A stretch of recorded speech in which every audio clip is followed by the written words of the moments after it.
Welcome, welcome everyone, and thank you for joining us for our second episode of what is now an 8-workshop series. Probably will keep growing as we find more topics of value to share with everyone.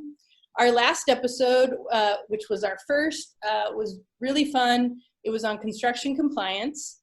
We had Jason Caskey and Marissa Ishimatsu drop some gems about how they use technology to manage small and large scale compliance projects. You can watch that episode online, and we hope to turn that episode into a podcast in the near future so that you can also consume it that way. I know I consume a lot of podcasts on hikes and walks and so forth, so we want to get this content out in different ways. Our guest today is both a seasoned field biologist, a mobile GIS expert, and I have to say, near and dear to my heart, a total nerd. Yeah, guilty as charged.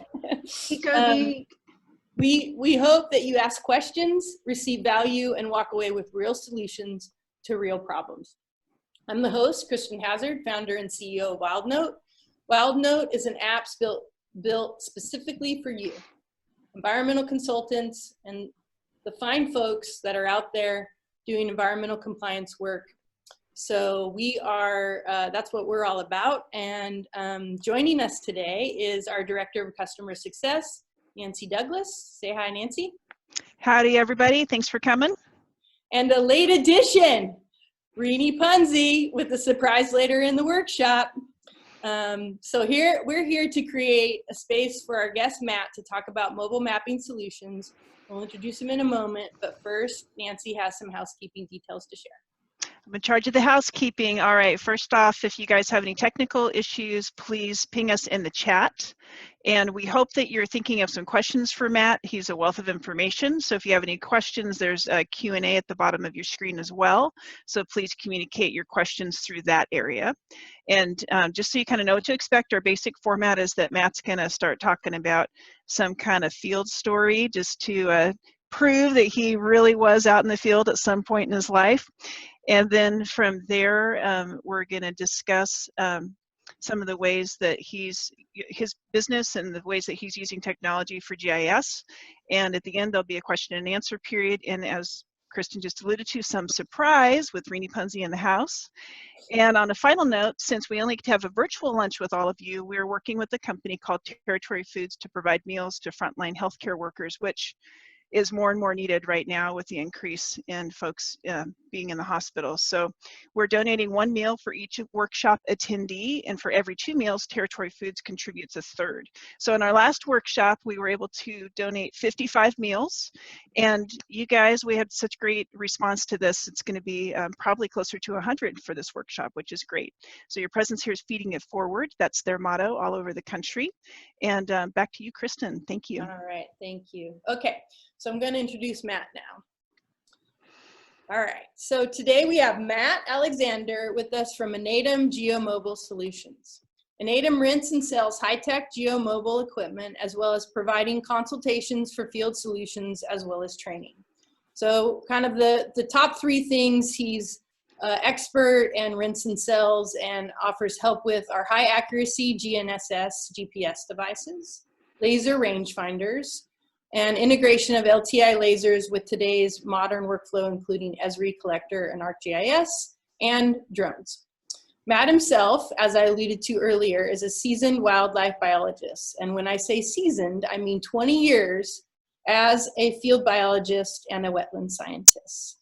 He's worked on multi-state projects that included monitoring for threatened and endangered species, habitat mapping, revegetation and restoration, and invasive species management. Sounds like a lot of what you all are working on out there as well. He's also done a massive amount of document preparation for NEPA, CEQA, FACE, EAs, EIRs, EISs. Then he sort of scratches his own itch and solves his own problem and creates this geomobile solutions company because he was frustrated with the lack of good equipment while he was out doing field biology. So welcome, Matt Alexander. All right. Thank you. Thank you for that introduction. That's awesome. Appreciate it. Great. So the first question I have for you, Matt, is I really love the name of your company, AnAdam. And so I went ahead and Googled it. And it looks like, I don't know if this is why you named it this way, but it would be a big coincidence if you didn't. It's a subspecies of a peregrine falcon. Is that right? It is. I confess to being a bird nerd first and foremost. And when you start coming up with a name for a company, everybody pretty much already chose falcon. So there's too much competition there. Yeah. And peregrine falcon is one of my favorite birds that I've ever been around and spent some time with. And I mean, that kind of goes into, you know, one of my favorite wildlife stories was doing surveys in California on some evaporation ponds where we were monitoring selenium intake by the shorebirds. And peregrines would come in, you know, during the migration and whack a lot of shorebirds and ducks. And one day I was walking along, had my head down looking for nesting bird eggs, avocets and black-necked stilts and ducks. And all of a sudden, it wasn't windy at all, but this just huge whoosh went past me. And I looked up and this peregrine came from behind me, missed me by probably 5 feet. And as he went past me, he spooked up a group of, it was probably a mixture of least and western sandpipers to get super bird nerdy on you. Yeah. And he nailed one of them in the middle of it and took off with it. And I'll probably never come that close to a peregrine falcon again outside of a zoo. So it was pretty intense. And that kind of always stuck with me. And because it did, that's kind of where the name came from. In fact, over one of our desks here, we have a nice canvas printout of the Audubon photo with 2 peregrines, you know, standing over dead ducks and stuff. So yeah, Right you nailed it. All right. Well, we have peregrines here in SLO County, and a lot of them nest on our Morro Rock, which is a beautiful rock right at the base of Morro Bay. Yeah. Yep. And yeah, they're cool. I got a funny Morro story. I was there watching, and a peregrine, I was watching for an hour, and he missed 2 of the birds he wanted. And after one of the misses, he was flying back, and he was kind of a little higher, and some gull went past him. And it was almost like he took out his frustration. He just did a quick dive, hit the seagull. The seagull's head went one way, and the body went spiraling the other way. And the peregrine kept going. The peregrine didn't even eat it. It was almost like he was just getting out his frustration because he missed a couple shorebirds he was going for. So yeah, they're an amazing bird. Yeah, for sure. So was that also your story from the field, or do you have another one for us? I mean, you know, you're right. I got started doing field work when I was 18. I was lucky enough to find a mentor, you know, my first year at community college in Visalia, California. And he had a side business where he did biological surveys around the Central Valley. Yeah. And I said, hey, man, if you do any kind of research, I'd like to join you. And he said, oh, I got something for you. So he said, I'll pick you up at 3 a.m. on Saturday. And I was like, well, this guy's crazy, 3 a.m. I don't get up before 10 on Saturday. And I went with him, and I'd never been bird watching before. And he went and showed me, you know, the job with that peregrine I described about. And that really got me into birds. And my master's degree is actually based in bird study also. But because of that, it allowed me to do wildlife surveys across the U.S. For the different companies I've worked for. And, you know, one of the ones that some of the folks attending here can kind of, you know, say, yeah, this guy's not full of crap is Raider Lex surveys, if anybody's ever done those, or prairie chickens. After you scout out an area and find them, because, you know, they do their Lex early spring, late winter. I spent a couple of weeks in Utah where you would have to hike in at 2 a.m. and there's snow on the ground. It's like -9 degrees, and you set up where you can see them when the sun comes up, so you can count the number of birds there without interrupting them. So, you know, you're freezing and you're wearing all your clothes, including your boots, inside a sleeping bag, waiting for it and all that kind of stuff. So that was years ago, and that one sticks with me every time I get a little cold doing something during the wintertime. So that's my field study. I bet. Story. That's great.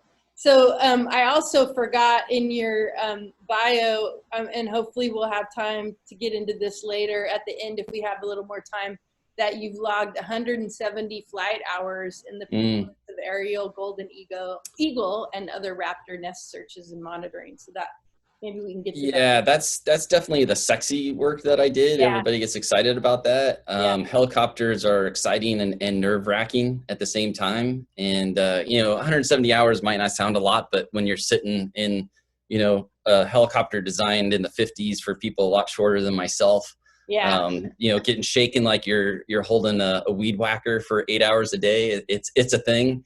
Yeah. But it was awesome. I did it in 5 different states, and I got bird's eye view of everything from peregrine falcon, prairie falcon, Swainson's hawk, golden eagle, bald eagle, great horned owls, long-eared owls, Yeah. everything that nests kind of in the Rocky Mountain Basin, and it was a lot of fun. But I don't miss it. Yeah, right. Not comfortable. All right. No. So now we're going to move from our that segment to the kind of main segment, the problem solve segment. And I thought we could talk about sort of what I noticed is the 3 main things that you rent and sell and are an expert in with your company: the GNSS receivers, the lasers, and the drones. And was hoping we could start with GNSS receivers and talk about sort of like the main problem that those solve. And then if there is a little niche problem with those that not a lot of people have thought of, not sure if there is with those, you could also talk about that. So. Sure. Yeah. So, I'll start a little bit more. I worked with, submeter equipment. I started working with GPS equipment in 2000, 1999, 2000, and submeter equipment in 2001, I believe. And there's a whole big long GPS history that I won't go into too much detail, but I was on a Navy base in San Diego doing bird surveys, and I had, at the time, a very new iPhone, right? It hadn't been out for very long. And I had this bird watching app on it that would allow me to record species and numbers, and it would also capture the position I was at with the phone. But it's based on cell service, so it wasn't that accurate. But I could export it as a KMZ, and I could also export it as a PDF, and it was amazing. At the same time, I'm walking around doing the survey. I need accurate position if I find endangered species, so I've got an $8,000 Trimble Geo, right? It runs on Windows Mobile. It's heavy.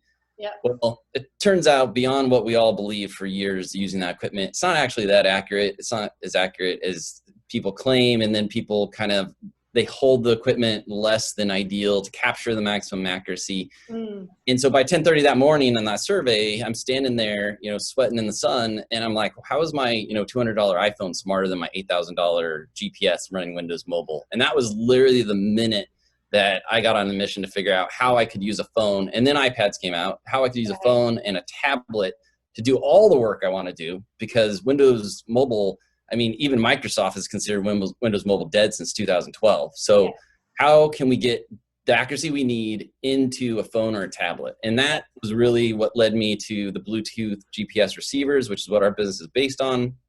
Because with that, we can use a phone or a tablet. We let it focus on being a computer. We can use a GPS only, focus on being a GPS instead of asking one device to do everything. Right. And Bluetooth connect them so we don't have cables all over the place. And like with WildNote, we can use, an Eos Arrow 100 submeter receiver, collect the data, and WildNote will also capture our estimated accuracy and some of the other metadata information. And then that just eliminates these old handheld GPS units that anybody that's done field work in the last, 18, 20 years at this point, has probably used one of those old ones and probably hated it. Because the problem you have with Windows Mobile is it's not intuitive.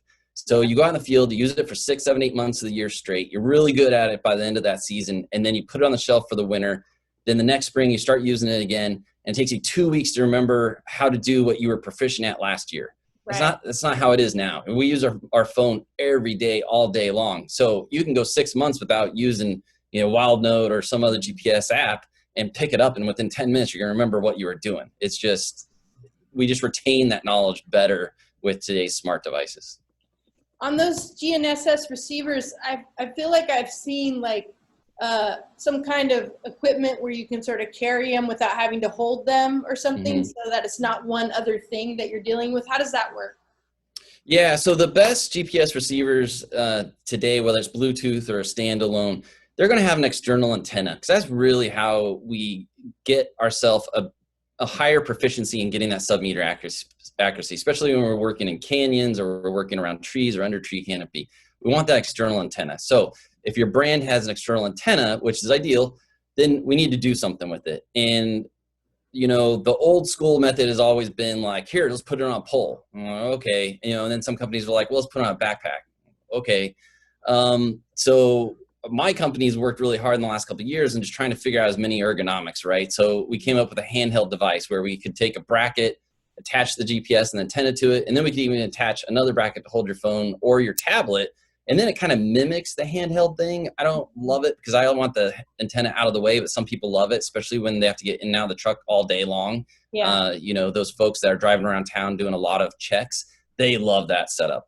The other setup is, you know, the backpack. So we came up with our own backpack because the old ones are very, you know, Korean War, boxy, ugly, not super utilitarian. So the one that we came up with is actually designed as a hiking one. It's a little smaller. It'll hold a 2-liter, you know, Camelback water, your lunch, the GPS unit, and then there's a little antenna that sits on a pole back behind you, so you have your hands free. One hand for your phone or tablet, one hand free to enter data or carry a tool. Mm-hmm. There's another one that I really like, and if I went back to work, I'd actually start using this one myself. And we sell this one also as a Forester in Canada that designed it, and so we resell his product here in the U.S. It's actually a chest pack, so it's kind of like a Joey harness idea where you can place your iPad in it and you can zip it up so it's out of your way. You got 2 free hands. Your antenna is on a short pole behind you, similar to the backpack. And then when you get to where you need to go, you need to collect data, you can unzip it and it'll drop it down. It sits on a shelf. And you can type your data in, zip it back out of the way. Cool. So a lot of our folks, that's really growing in popularity a lot because it lets people have 2 free hands when they're hiking through the bush. And obviously the pole, that's an old standard bearer. Some people, the pole's perfect for what they need to do. But I really like the backpack and the chest pack myself. You know, Matt, somebody that I know tried the hat, and he said it was terribly uncomfortable. Yes. So when companies shifted to Bluetooth GPS receivers and started making them, especially the submeter versions, they said, okay, we got this antenna. Well, you know, not everyone's going to want to put it on a pole. So how do we come up with a cheap, you know, solution? And the solution in EOS is similar. Was, all right, let's take a hat, let's sew a pocket on top, we'll stick the antenna in there because the antenna is about the size of the hockey puck, and then it's out of your way and it's up above your head, so we're maximizing accuracy. And most people don't like that. You know, we got apparently a lot of fashionistas running around the field that don't get seen by other people because they're remote, but hey, I get it. I don't love the hat either. It's not that it's uncomfortable, it's more that I don't like the cable dangling around behind me. But yeah, that's kind of here, the standard kit comes with this, but very few people prefer that. They go with one of the other solutions. Yeah.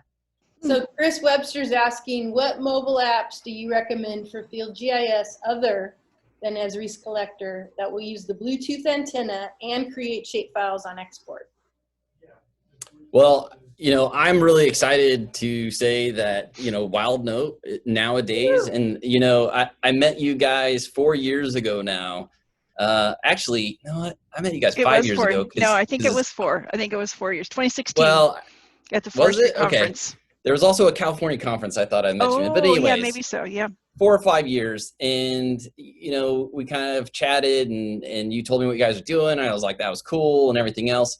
And then I saw you a year later, and I said, you know, if you guys do a wetland form, because I had worked with another software company, we had developed a wetland form. I said, if you can do that, you'll get customers that you wouldn't normally get. Right. And you guys have that now. And the guy that you worked with, the wetland, you know, instructor, he was actually my instructor, you know, forever ago. He actually taught the class that I learned. Thank you, Charlie Newling. Yeah. He actually taught me how to delineate wetlands. So I love that fact. And then the other thing that I always say is, hey, you know, you can capture the metadata from the GPS, not just latitude, longitude, but if you capture estimated accuracy and maybe some other information, that will help your folks not only use your wetland form, but it would help them get away from handheld Windows Mobile GPS equipment. And all of a sudden they can just live inside, you know, your app with a Bluetooth receiver. And you guys do that now. And then the next thing was, hey, you guys you really need to do a shapefile export. Yep. And, you guys had a lot of things on your plate, and Yep. it's taken a couple of years to get here, but I'm really excited about where you're at. And some of my engineering environmental clients, my bigger ones, national ones, have gotten on board and are starting to use your wetland stuff because it's starting to integrate all this stuff. And the key being, the GPS metadata, so they don't have to carry around 2 different units. Yeah. And the shapefile export for use with their, Esri ArcGIS databases on their computers. So yeah, that's super awesome stuff. And I'll tell you, there's probably only 4 or 5 other companies out there that capture metadata and do shapefile export, and they're super nichey. One off the top of my head is just, power line industry, right? And so they're all really nichey. So the fact that you guys have implemented all this stuff is super exciting right now. Yeah. Another note from Chris. He says your backpack is great. And thank you. Yeah. He used it out in the Chris field. has one of our backpacks. Yeah. He said he used it out in the field and it was great. So let's move to lasers and talk about the kind of big problem solved there. And yeah. So lasers, our company, I started this company in 2014, 2013, and we eventually merged with a couple competitors that have been around since the mid 2000s.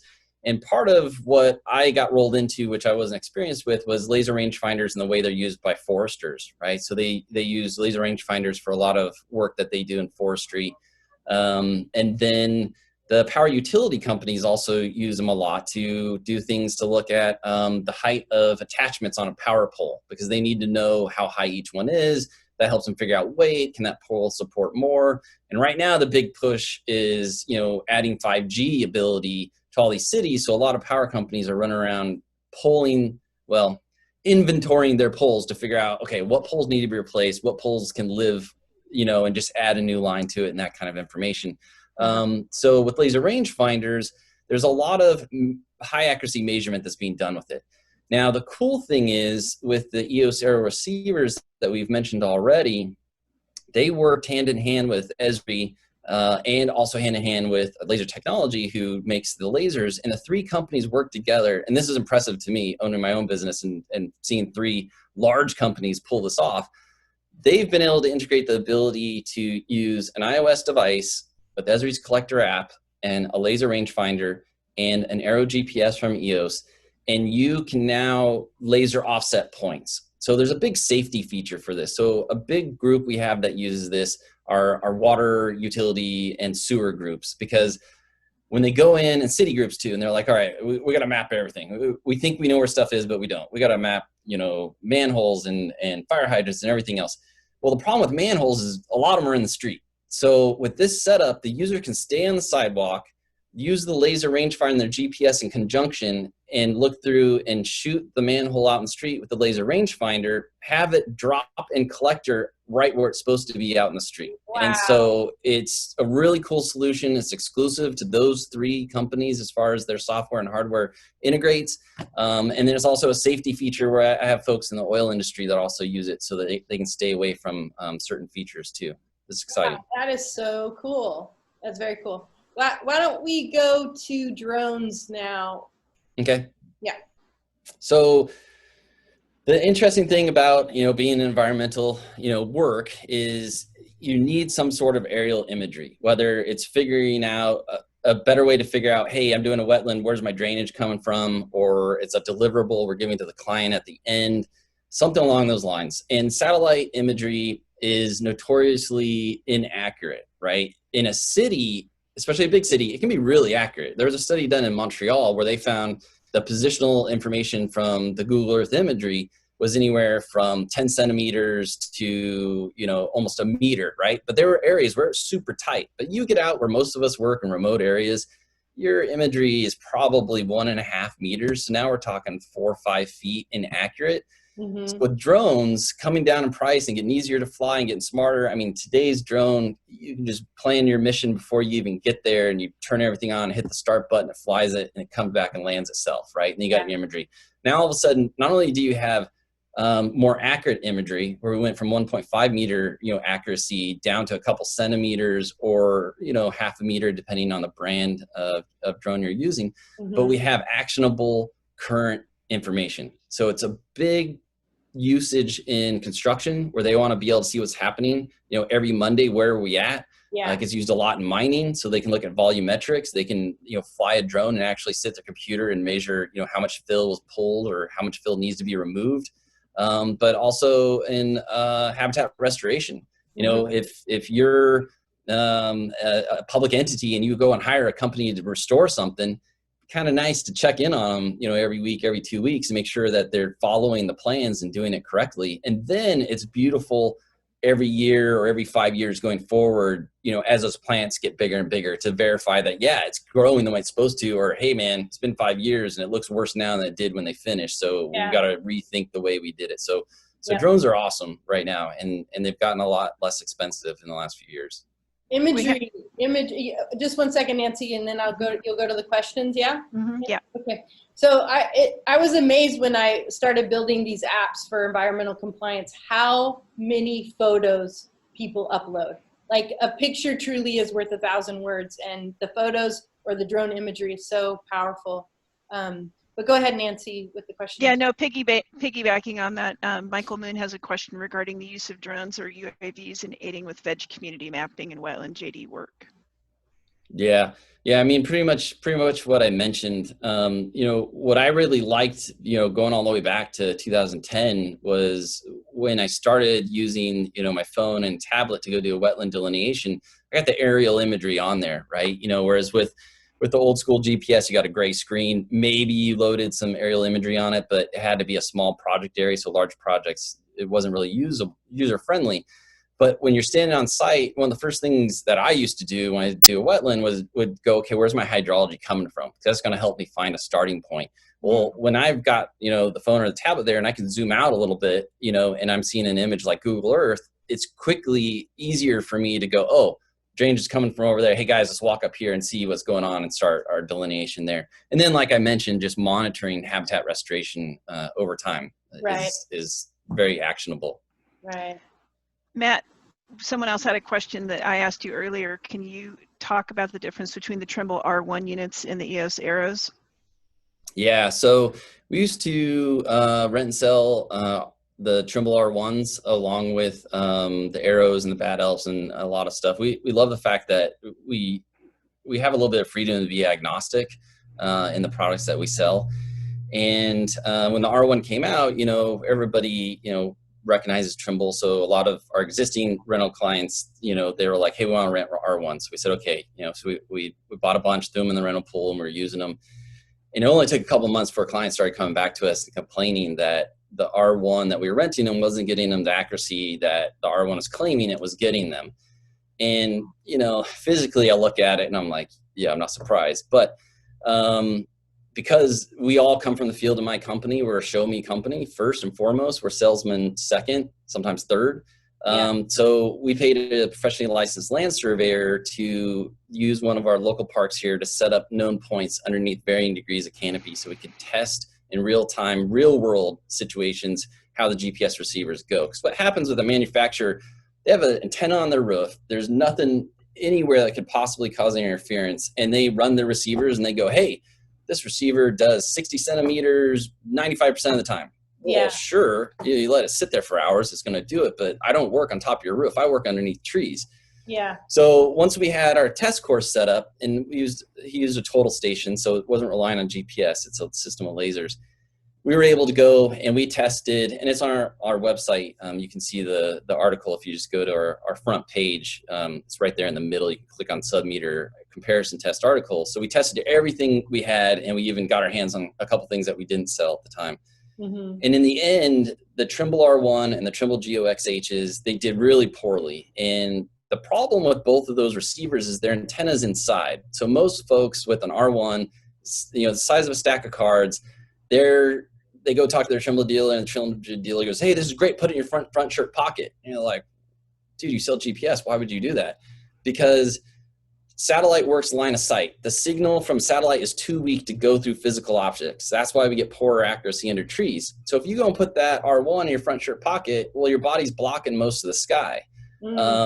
So when we did our test, we didn't play that game because it was terrible. We actually took the R1 and taped it to the top of a survey pole just like we mounted all of our GPS comparisons to the top of a survey pole to maximize accuracy, and it's still, you know, there's Trimble people on this thing that are getting mad at me, but the Bad Elf Surveyor is kind of a 1 to 2 meter receiver for $600, and the R1 is a supposed sub-meter receiver for $2,500. And in our test, when we were done, we were like, man, the Bad Elf Surveyor performed about as good as the R1 did, and R1 did not perform anywhere near to what the Arrow did. So that was really, when we were done, we just said, that's it. You know, our name is trusted by our clients, and I don't want my name diminished by that receiver. And we ran into other mechanical problems. The R1, you can't swap out the battery, has a 1-year warranty. If the battery goes bad after a year, you have a brick, you gotta go buy another one. Yeah. But what I really like about the Arrow 100 sub-meter receiver, especially because of my rental pool, renters are really tough on equipment. It has a swappable battery. So you can swap the battery out in the field, which means 5 years from now, you can buy a brand new battery for $200, and it's like having a brand new receiver. So those are the biggest pieces of difference between those receivers, and a lot of my beef with the R1 and why we don't carry it anymore. Cool. You want to ask some more questions, Nancy, even though we're over time? Well, we're over time. I think we should either wrap up here, and we could have a little after party with Matt and ask these other questions that we can send as a recording, and we'll also send them out in an email version as well, question answers, so people will get these answered for themselves. Awesome. But I love a few of these other questions that have come in. So okay, and if there's more questions and you guys want to stay, we'll hang out. But now it's time for our surprise. Hey, I want to thank everybody for attending, and I hope you enjoyed the information. As a thank you, we're going to have a raffle for a power pack, so an offline power pack that you can use to supplement your mobile device, as well as anybody that signs up for the raffle will get these smudgeaways. Yeah. It's really stylish. What smudgeaways do, it's the best surface cleaner. It's a microfiber. You can clean glasses, mobile device screens, any kind of screens really quickly. No cleaner needed, and look at the results. So in our thank you form, there'll be a sign up for the raffle, and everybody that signs up will get a smudge away. So I hope you enjoy those. And thanks okay, again. so they just fill out a form that we send them. Is that right? Yeah. Okay. Yep. Okay, It'll fantastic. A very short form. We'll need your address, that's all. All right, so I'm just gonna quickly wrap up. I have to share my screen again, which, there we go. Okay, so thank you so much, Matt, for coming and helping and sharing your knowledge and experience with all these devices. I hope that, I know it was very valuable for me, and I'm sure it was valuable for the other folks. Our next Lunch and Learn is in 2 weeks, and it's called Wetlands, How to Go Fast and Get It Right. And we've got 2 of our customers, Cheryl Creer of Stantec and Matt Spadoni of EDR, and they will talk about their work with wetlands. And then also, just to remind you that this is our schedule for our 30-minute workshops. And after wetlands, we got photo management, then we'll do some veg management, some CRM with Chris Webster, some SWIP, and then bids. So how to leverage technology to win projects. So thank you so much, everyone, for joining. And once again, Matt, thank you very much for joining. Hey, Kristen, let's not forget to give Matt a plug too. Matt, don't you have another webinar coming up that you're doing? We do. We are going to be doing a webinar with laser technology, and specifically we're going to be talking about the laser integration between Esri's collector app and the lasers, and also the Eos Arrows. And a lot of it's going to focus on the utility industry, specifically, the different kinds of measurements you can do with the laser as far as power poles are concerned, and then how the whole integration between collector and a laser and a GPS works, so that you can capture data remote from where you're standing. And that will be next week. And if folks want to visit our website on the blog, there'll be an announcement there with a sign-up link. So the website is agsgis.com, right, Matt? Yes, thank you. Okay, perfect. And then anything else, or should we finish with the questions here, Nancy, or just Yeah. Okay. No, I think if Matt, if you're available to stay on for whoever can stay, Matt can answer these questions and we'll get it recorded anyway and send that out to everybody. Yeah, I'd love to work through those questions. So Mike Hamilton's question is, have you guys explored 360-degree cameras, e.g. GoPro Fusion and photogrammetry software like at AGSoft, AGISOFT, Metashape to render 3D models of habitat? Yeah, so my business partner and I, we got our Section 333 to fly drones back in 2015. So a lot of, we don't do surveys, but a lot of what we were doing in the early years was figuring out how do we show our clients how to use, their drone with their GPS and capture the data they want. And there's two photogrammetry softwares that have been around for a long time, and they're really what everybody else builds their software on top of, and that's going to be Pix4D and AgiSoft. I've used them both. I've run projects, the same project through both to get a feel for them. And then a newer version is DJI, which we sell DJI products, their drones and accessories. They have their own version, which is called Terra. So there's really, out there in the wild, there might be some other small ones I haven't heard of before, but really there's three big ones. There's Pix4D, which is the biggest. There's AgiSoft, and there's Terra, and they will all do very similar things. Now, Pix4D and AgiSoft, you can get into the minute details and tweak things a little more, but you can get lost in it too. For a lot of my clients, they like the DJI Terra because it's fewer buttons to click, and it's hard to get lost, so they like that version. As far as the whole Google camera, 3D camera stuff, there's some cool stuff being done with that. I know a company that was doing it for trails, so they could walk a trail and use that 3D thing. And then the idea was that, inner city kids could, get a taste for nature by following through it. And then obviously we're all familiar with, Google Maps, and you can do the street view and look around, and it's all very cool. I haven't really seen where that many companies would find it useful or need to do it, kind of a thing. I think drones kind of feel more of a niche for it, because with drones, you can fly what we call an oblique mission, which is going to let you render a 3D of your project area. And, you can get really good looking stuff for with a drone for under $10,000 for 3D imagery. And that would kind of alleviate needing to walk, very, tight transects through an area with one of those big, 3D packs. Plus, the really good ones that I've seen that like Leica makes, we're talking $150,000 for one of those. Whereas $10,000 with a drone, I can do something close, not as accurate as far as being able to get higher resolution, but it's going to give me probably what I need. Okay, cool. Thank you for all of that. We also have a question, how do you link the Eos Arrow to WildNote rather than the integrated device antenna, and does this work in all forms? Yeah, so, Android and iOS are kind of two different animals with the way they handle it. And iOS is king in the US for field deployment, so I'll speak to that one. But iOS has what they call their core location services. And if you just grab your iPad or your cell phone and it's got cell service on it, the core location services is going to use the cell towers to triangulate you. That's why I can get you a position, but it's not going to be that great. It's based on just triangulation. Mm-hmm. If you connect a Bluetooth GPS receiver to that iPhone or iPad, it's going to replace the core location services. That means you can use any application on your device. And if it captures your latitude, longitude, and elevation, it's going to pull it from core location services, which is being overridden by your Bluetooth GPS receiver. Now, the trick is you're beholden to what Apple wants to do for you. So one thing Apple does is they truncate the elevation by a decimal place, which isn't awesome if we're interested in elevations.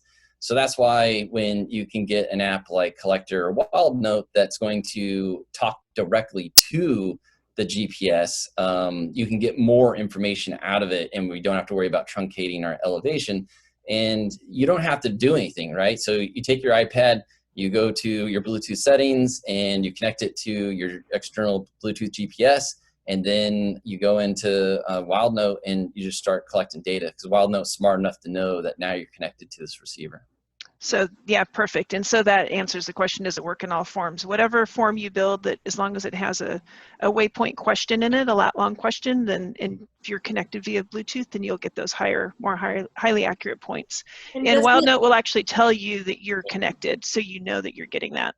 Doesn't it tell you the accuracy of the point you just captured as well, so you know in the moment? It does. And Matt, your guy was doing some testing on it, and he said, he had 0 accuracy. Apparently it rounded down, and he double checked it actually, and he turned it off and then turned it back on, and he was down to sub-centimeter accuracy for the location that he was in. 0.00. Yeah, so my guy Ryan, he's in Chicago. He wasn't really thinking about it. He was using it with an Arrow Gold RTK receiver, which does centimeter accuracy, and sometimes it'll creep under a centimeter a little bit.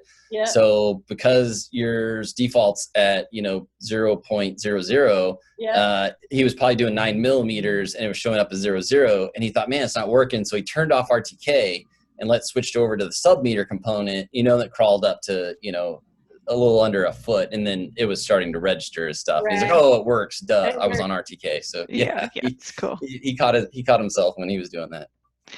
Jordan Downey has a question. He says, "What about decimeter, sub-decimeter options? We map high precision for archaeology, surface finds, and also laying in grid using Trimble with an external RTK source. Are there alternatives without the expense and pain of the external source and being stuck with Trimble running Windows Mobile?"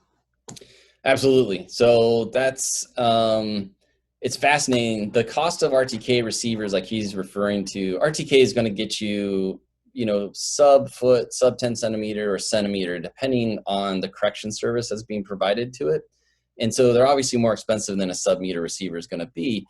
But the cost of RTK receivers have come down so much that they've really moved into the GIS mapping field. And everybody on this call, it was really what I consider GIS mappers, right? Because they're not, most of these people are probably not licensed land surveyors, but they know how to use a GPS, they know how to use mapping software. So we're GIS mappers. And because that price has come down so much, I've seen in my sales and rentals, I've seen going back to 2015, where my sales between sub-meter and centimeter grade receivers were, pushed maybe 65% sub-meter and then the last being centimeter. Now I'm at 50-50, and there's months where I sell more centimeter receivers than I do sub-meter, because a lot of folks are like, well, I need sub 10 centimeters. I'm like, all right, cool. So this receiver is going to get you a centimeter.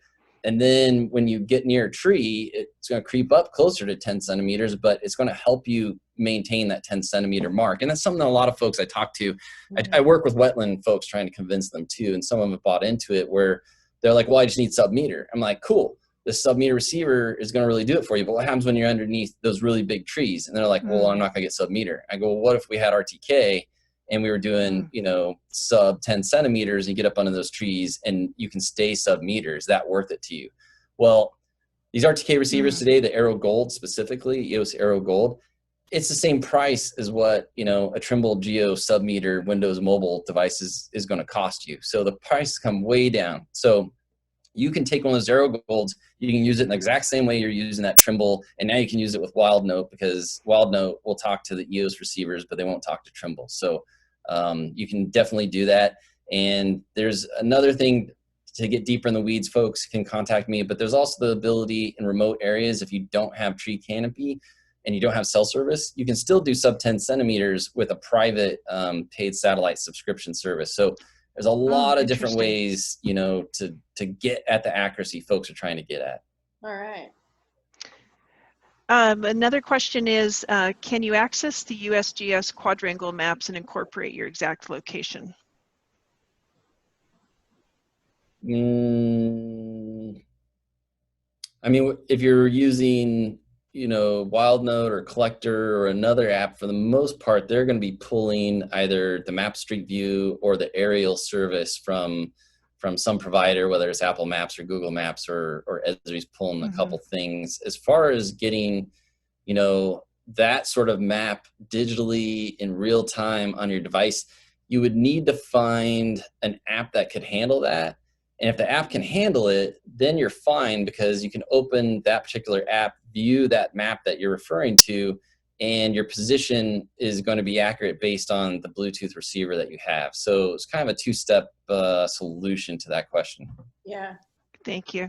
I had a question that I was thinking about. What is your opinion on how long before our phones allow us just to be sub-centimeter without the addition of these other devices? Because I know we're able now to access the European Galileo satellite on Android. I don't know if that's true on the iOS, on the newer devices. So I was just curious about that. Yeah, so I mean, to get a little bit in the weeds for you, there's 4 main satellite constellations. Everyone knows GPS, and that's what we refer to any handheld receiver. We just call it GPS. That's the American one. The Russians have GLONASS, Chinese have Beidou, and Europe has a new system called Galileo. Beidou and Galileo are both newer. And you're right, I think iPhones 3 or 4 years ago had added the ability to do all 4 of those constellations. The problem is the antenna in your phone is the size of half of a paper clip, right? It's just a little line in there. So even though it has a circuit chip that can be more accurate, it doesn't have an antenna. It needs an external antenna, and then it needs the software to do the processing to actually get you that position. So there's a hardware question, there's a software question.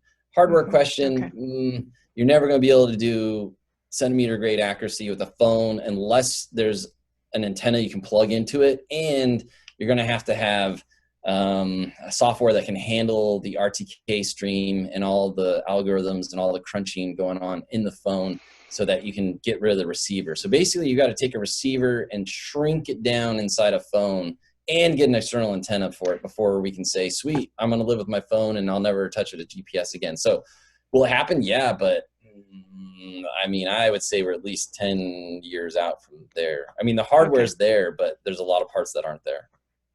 Right on. Okay, thank you for that. I think that's all the questions that I've seen come through. Nancy, I have a question from a prior phone call. I was talking to a guy that has an SX Blue GNS by Genet. Have you worked with those devices? Do you have any thoughts on that one? Yeah, so I have lots of thoughts, but I don't want to get myself in trouble. But I can tell you the publicly available information. So the head engineer that has been designing receivers for 30 years, 25 years now, he actually designed the SX Blue series for that company called Genet, which is in Canada, and he developed that back in mid 2000s, I think.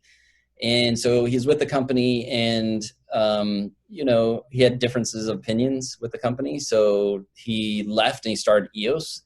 So the Eos Arrow, in all intents and purposes, originally was version 2 of the SX Blue. So it was smaller, the battery life was better, but initially it was the same thing. Since 2016, 2017, the Arrow has had some iterations done to it, which now it's not the same as SX Blue in a different package, even though some people will claim it is. So at the time, we kind of looked at the writing on the wall. We were selling and renting both of them, and it made sense for us to get behind Eos because they were excited to develop stuff as quickly as possible. The problem with SX Blues is they're the same device just with a new label on it. So now you're looking at something that's getting around 15 years old and it hasn't really done anything new to it. So I'm glad we jumped behind Eos and put all of our effort behind them because they're smaller than Trimble and they're smaller than Leica. They develop very quickly. So there's about 4 exclusives that they have now, just with the Esri products alone, that you can't use a Trimble or a Leica or a Genet SX Blue or a Bad Elf to do. So I think we made the right choice back in 2015, and it's really helped us. But yeah, I got a couple SX Blues sitting on my shelf still that I need to find someone that want to buy. Right on. Another final question. Are infrared cameras available for drones? Yes. So there's 2 categories really. There's the least expensive category, which is a Mavic 2 Enterprise Dual, and that one's about $3,500, and it has an RGB camera on it. It's a dual. It's got an RGB camera on it. It's got a thermal on it. So the thermal has a bunch of different palettes you can toggle through. And there's also a version where you can have the thermal overlay the real image, and it's kind of sci-fi looking. And then there's a real high resolution one that DJI makes called the X2 that you can fly in a larger drone as its own payload. My folks that use that, I think the smaller one would be perfect for folks that do wildlife and even, cattle ranchers, because they could throw it up and fly, around and track down their animals pretty quickly. The larger high-res ones are used for everything from roof inspections to solar panel inspections, because they can actually see if there's bad spots in a solar panel that's not functioning correctly, to power line inspections and fires, because they can look through the fire and see if it's not too hot, if they can find any people still in the building. So yeah, there's a couple options out there, and they kind of run the price gamut. Right on. Thank you for that. Kristen, you want to share the results of the poll? Submeter 1. Submeter 1. Yep, it was, well, let's see, 63%. Right Yep. on. And Right then on. 3 meter was second after that, so not a lot of need in between. You either don't need it or you need submeter, so. All right. Yeah, and that's kind of your accuracy brackets. That's kind of why I pitched it that way, is you kind of have, your 2.5 or 3 meter accuracy receivers, we call those consumer grade. And then you've got professional grade, which are your submeters. And then, you've got the grade above that sort of submeter, which you're looking at the sub-foot, sub-10 centimeter grade that person was asking about earlier. Yeah. All right, everyone, we went late, got a lot of more good information, and even kept half of the audience. So that's it's amazing. So I hope you all have a great rest of your day, and we'll see you in a couple weeks. Bye-bye. Thanks again.